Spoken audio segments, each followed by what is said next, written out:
प्रियात्मन सप्रेम जयजीत आदि मुनीश्वर जोगेश्वर परम पूज्य सत्य सम्राट सद्गुरुदेव शिवमुनिंकर वचनामृत रामायणर मर्म आगकू देख जड़ चेतन जीवर तह सकल राममय जानी बंदौ सबके पद कमल सदा जरी जुग पानी।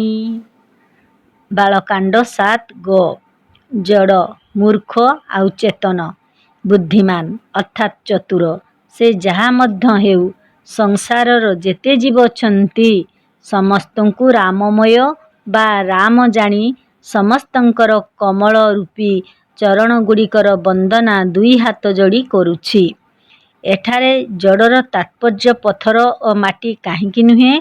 पथर और माटी एथिपाई नुहे जे एठारे जड़ और चेतन जीवर विशेषण। देखंतु ए दोहार अन्वय एहिपरि हेब। अन्वय जग के जतः जड़ जीव सकल राममय जानी हम सबके पद कमल को सदा जुग पानी जोरी बंदऊ।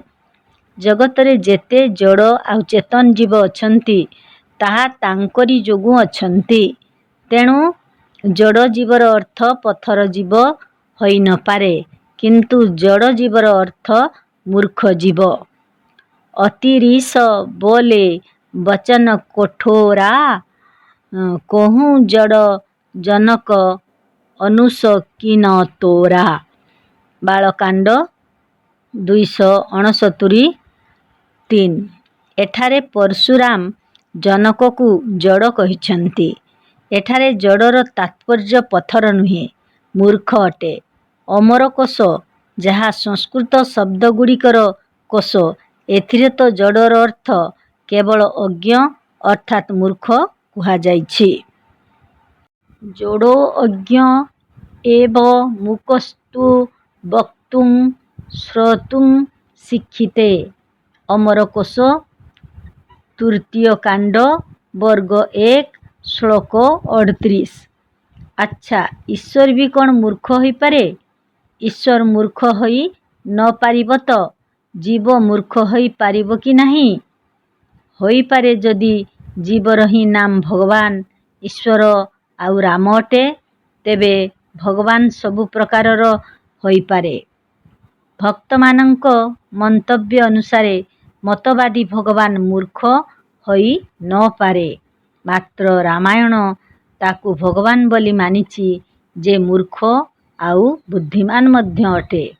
मतवादी राम एपरी होई न पारे। एपरी जदि केही हुए तो से जीव हेब। एणु ईश्वरर कौनसी अलगा अस्तित्व नाही। मनुष्य छड़ा ईश्वर कौनसी अन्य वस्तु नुहे। जेपरी मनुष्यर नाम आदमी सेहीपरि मनुष्यर नाम राम भगवान परमात्मा ओ ईश्वर मध्य अटे। अध्यात्म रामायणर अरण्य कांडरे स्वयं रामचंद्र लक्ष्मण को कहिथिले जीवश्च परमात्मा च पर्याय नात्रो भेदधि। स्वर्ग 4 श्लोक 31। जेपरी मुंड कपाल आउ शिर ए सबु पर्यायवाची शब्द सेहीपरि जीव आउ परमात्मा उभय पर्यायवाची शब्द। ए उभय रे भेद बुद्धि रखिबा उचित नुहे। जेउ लोकमानंक मस्तिष्करे मतवादी ईश्वर पशि जाइछि सेही माने केवल राम और जीव मध्यरे भेदभाव रखि पारंती। सेमाने कहंती जे कौन ईश्वर मध्य मूर्ख होई पारंती? सेमाने बुझंती नाही जे मनुष्यर नाम जदि ईश्वर अटे तेबे जेपरी जेपरी मनुष्य हेबे सेपरी सेपरी ईश्वर मध्य होई पारिबो। अध्यात्म रामायण रे कुहा जाइछि एतत् क्षेत्रम् इति ज्ञेयं देहमित्यभिधीयते। एते विलक्षणः जीवः परमात्मा ନିରାମୟୋ ସର୍ଗ 4 ଶ୍ଳୋକ 29। ଯାହା କ୍ଷେତ୍ର ନାମରେ ଜଣାଯାଏ ତାହାକୁ ଦେହ କହନ୍ତି। ଏହାର ଯେ ବିଲକ୍ଷଣ ସେ ଜୀବ ଅଟେ। ଏହି ଜୀବକୁ ନିରାମୟ ପରମାତ୍ମା ମଧ୍ୟ କୁହାଯାଇଛି। ଜୟ ଜୀବ।